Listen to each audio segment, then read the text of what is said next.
আমার সঙ্গে তোমাদের সঙ্গে আলাদার ময়দানে নাই, এটাও হতে পারে তোমাদের থেকে বেশি তারা আমার কথার উপরে আমল করতে পারে। সেদিন নবী আমার অশ্রুসিক্ত চোখে অনেক কথা বলেছিলেন, একটা কথা আপনাদের খেদমতে বলবো, নবী আমার সেদিন অশ্রুসিক্ত চোখে চোখ পড়া পানি নিয়ে সাহাবাদের উদ্দেশ্যে বলেছিলেন, লাস্তু আখশা আলাইকুম আনতাশরাকু বাদি ওয়ালাকিন আখশা আলাইকুম আদ-দুনিয়া আনতানাফাসু ফিহা। বাংলা অর্থ হচ্ছে, আমি রাসূলুল্লাহ তোমাদের নবী ভয় করি না আনতাশরাকু বাদি, আমি মুহাম্মদুর রাসূলুল্লাহ আমার পরে তোমরা আল্লাহর জমিনে শিরক বিদআতের লিপ্ত হবে না, এই ভয় আমি তোমাদের নবী করি না। ওয়ালাকিন আখশা আলাইকুম আদ-দুনিয়া আনতানাফাসু ফিহা, কিন্তু আমি রাসূলুল্লাহ আমার ভয় হয় আমার পরে দুনিয়ার জমিনে তোমরা আল্লাহ ছাড়া, রাসূল ছাড়া, ঈমান ছাড়া, কুরআন ছাড়া, ইসলাম দিন শরিয়াত ছাড়া করে দিন ছেড়ে দেবে বাবা, দুনিয়া করে দুনিয়া ছেড়ে নিজেদের ভাসিয়ে দেবে।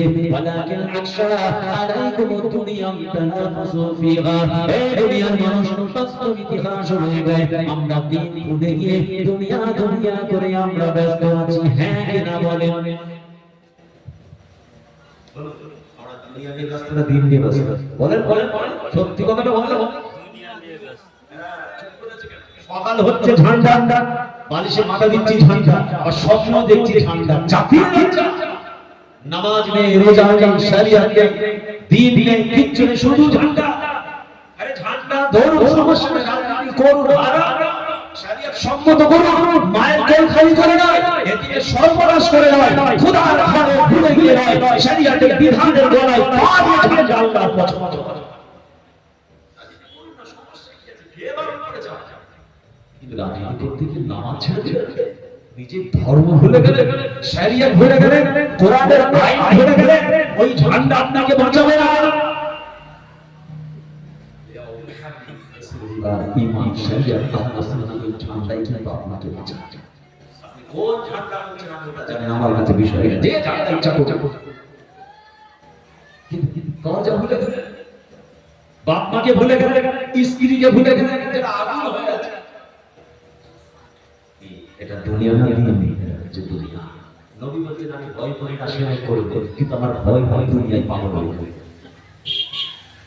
অতএব আসুন আল্লাহর হক আদায় করি, পরিবারের বান্দার হক আদায় করি, আমার রাসূলের হক আদায় করি, বেওয়া ইতিম বাবারা তাদের হক আদায় করি, মুসলমানের হক আদায় করি, প্রত্যেকটা মানুষের হক আদায় করি। শুধু তাই নয়, স্ত্রীর হক আদায় করি, স্বামীর হক আদায় করি, কোন মাসলুমের হক আদায় করি। দুনিয়ার জমিনে যত হক আছে আদায় করি, শুধু মানুষ কেন, জীবজন্তু, পশু পক্ষী, তাদেরও আল্লাহ হক দিয়েছেন, তাদের হক আদায় করি। হাক্কান ফি যদি হয়ে যায়, খোদা কাছে ধরা পড়তে হয়।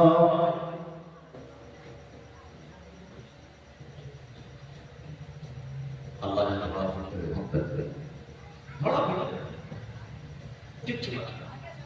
আল্লাহ নবী সুলাইমান আলাইহিস সালাতু ওয়াস সালামকে আল্লাহ কি নিয়ামত দান করেছেন, কি সম্মান দিয়েছিলেন, সম্মানের উচ্চ আসনে বসিয়েছিলেন।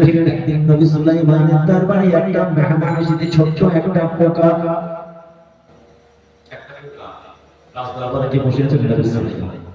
আমাদের নবী সুলাইমানকে আল্লাহ কি নিয়ামত দান করেছেন, জীবজন্তু, পশু পক্ষীর কথা বুঝতে পারে, আবার তারাও নবীর ভাষা বুঝতে পারে, জিনকে পরিচালনা করতে পারে, হাওয়াকে পরিচালনা করতে পারে, শক্তিশালী সুশ্রী আল্লাহ পাক জামানার নবী বলে মাথায় শাহের তাজ দিয়েছিলেন। একদিন নবী সুলাইমানের দরবারে একটা ছোট্ট পোকা এলো। আমাদের নবী সুলাইমান বলেছেন, এই পোকা তোর কি দরকার বল, তুই আজকে এসেছিস কার দরবারে? আমি হলাম নবী সুলাইমান। তোর বড় ছোট্ট সৃষ্টি করেছেন, তোর দিনে যা আছে তুই জেনে, আমি তোর সব পূরণ করে দেবো। আমি সবার কথা শুনতে পাই, আমার কথা সবাই শুনতে পাই, বুঝতে পারি, আমি হাওয়াকে পরিচালনা করতে পারি, আমি জিনকে পরিচালনা করতে পারি। আল্লাহ আমাকে শক্তিশালী কুওয়াতওয়ালা বানিয়েছেন। মালে আপনি নবী से क्या मांगना है, मैं नबी सुलाइमान देने के लिए तैयार हूं। চাওয়ার আছে চেয়ে সব নবী সুলাইমানের এই কথাটা শুনে এই পোকার এদিকে তাকান, এক্ষুনি হুজুর আসলেন, পোকাটা একটু প্রেস্টিজে লেগেছে। নবী আমাকে এমন করে বললেন, আল্লাহর নবী সুলাইমান আলাইহিস তারপরে পোকাটা যে কথাটা বলেছিল আল্লাহ আমাদেরকে শিক্ষা দিলেন এই পোকার কথাটা কি কথা ও নবী সুলাইমান আপনাকে আল্লাহ কত নির্দোষ সম্মান দিয়েছেন আমার আল্লাহ জমিনের মধ্যে একটা ছোট্ট কীড়া পোকা বানিয়েছেন হে নবী সুলাইমান আপনাকে আল্লাহ শক্তিশালী বানিয়েছেন আপনি হাওয়াকে পরিচালনা করেন জিনদেরকে পরিচালনা করেন আপনি হচ্ছেন জামাদারের একজন নবী আমাদের নবী ছোট্ট ক্ষুদ্র নবম আল্লাহ সৃষ্টি আমি আপনার দরবারে ছোট্ট একটা দরখাস্ত রাখতে চাই বেশি কিছু না গো নবী সুলাইমান আমাদের যে জাতের পোকার জাতটাকে আমার আল্লাহ পাক 8টা দিনের জিন্দা রাখেন 8টা দিনের বেশি আল্লাহ পাক হায়াত দেন না আল্লাহ পাকের পক্ষ থেকে আমাদের স্পেশাল খাবার আসে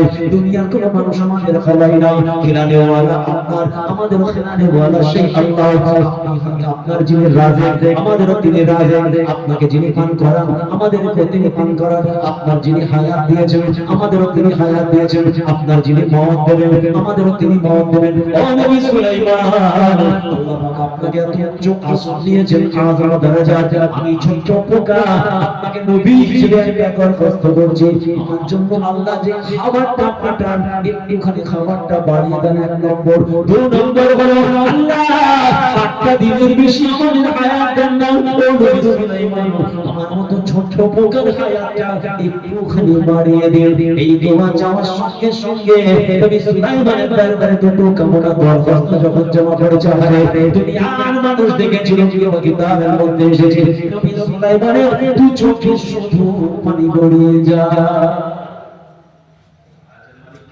আল্লাহ যারা চুপ করে আছে আয়াতের মালিক আল্লাহ আরে সবাই মিলে বলেন কে আয়াতের মালিক আল্লাহ রিজিকের মালিক কে আল্লাহ নবী সুলাইমান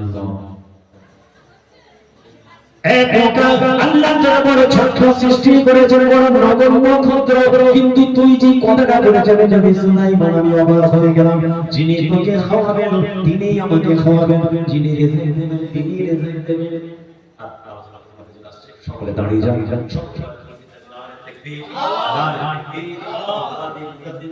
জিন্দাবাদ জিন্দাবাদ